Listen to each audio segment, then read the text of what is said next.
প্রবাদ আছে না, সঙ্গে থাকলে সঙ্গী, বাইরে গেলে জঙ্গি, ফ্যাসিস্ট বিভিন্ন নামে ডাকা।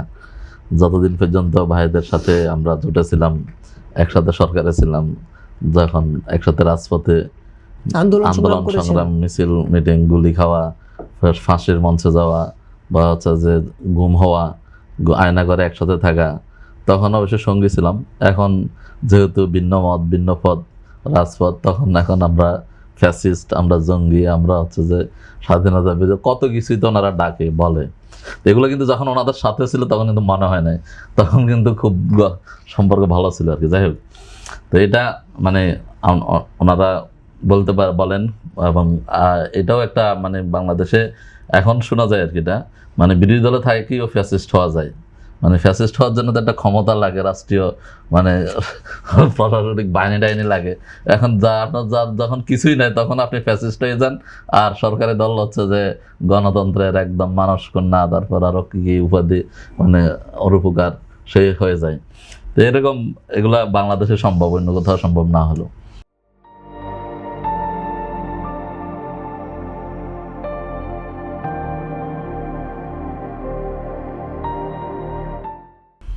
আর আপনি যে বিষয়টা বললেন যে আসলে যেটা নিয়ে আলোচনা আজকে, রাজনৈতিক জোটগুলোর মধ্যে আজকে হচ্ছে কি ক্ষোভের আগুন।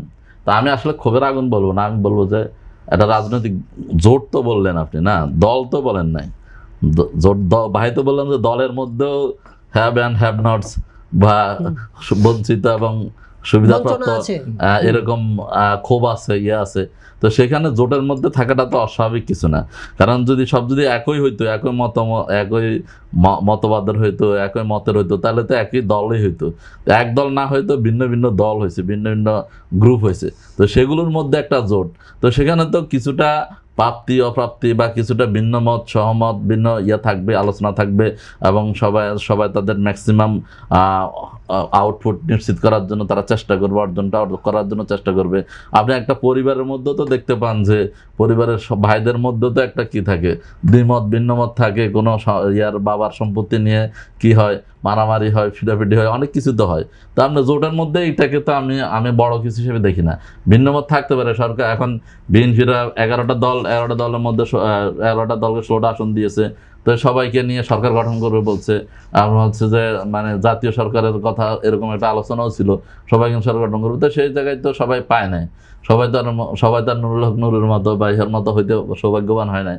আজকে দেখলাম যে আমাদের রাশেদ খান, তিনিও প্রধানমন্ত্রী সচিব মর্যাদায় প্রধানমন্ত্রীর রাজনৈতিক উপদেষ্টার নিযুক্ত হচ্ছেন, সরকার হ্যাঁ রাজনৈতিক উপদেষ্টা নিযুক্ত হচ্ছেন। তো এরকম তো যারা মোটামুটি ভালোভাবে সার্ভ করতে পারে বা দিতে পারে, তারা হচ্ছে নতুন করে বিএনপিতে যোগ দিলেও বড় কিছু হয়ে যায়। আবার এই যে আমাদের হাফিজ আল আসাদ ভাইদের মতো, বা হাফিজ আল আসাদ ভাই যে যাদের কথা বললেন, তাদের এরকম অনেকে আছে, আমাদের হাবিবুর নবী খান সোহেল। তো আমি তো রাজপথে দেখতাম সবসময়, ভালো ভূমিকা রাখছেন। এখন তো ওনাদেরকে পাওয়া যায় না, বা ওনারা কোনো জায়গায় নাই। তো এরকম বৈষম্য বা হচ্ছে যে বঞ্চনা, এরকম শিকার দলে এবং জোটে এটি সঠিক আপনার কাছে মনে হয়? সঠিক বলি নাই, আমি বলছি যে এটা আছে, থাকে।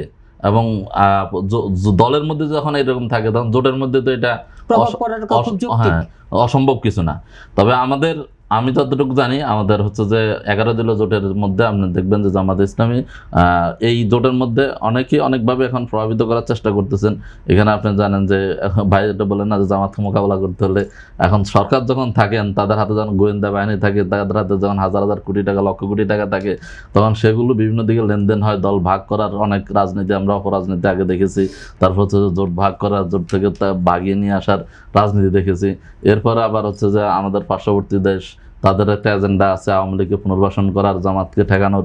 তো তাদেরও বিভিন্ন বিগ বাজেট টাজেট এখন বাংলাদেশে বিভিন্ন জায়গায় পাওয়া যায়। তো সেগুলোতে এখানে যে থাকবে না বা আসবে না, এটা অবাস্তব কিছু না।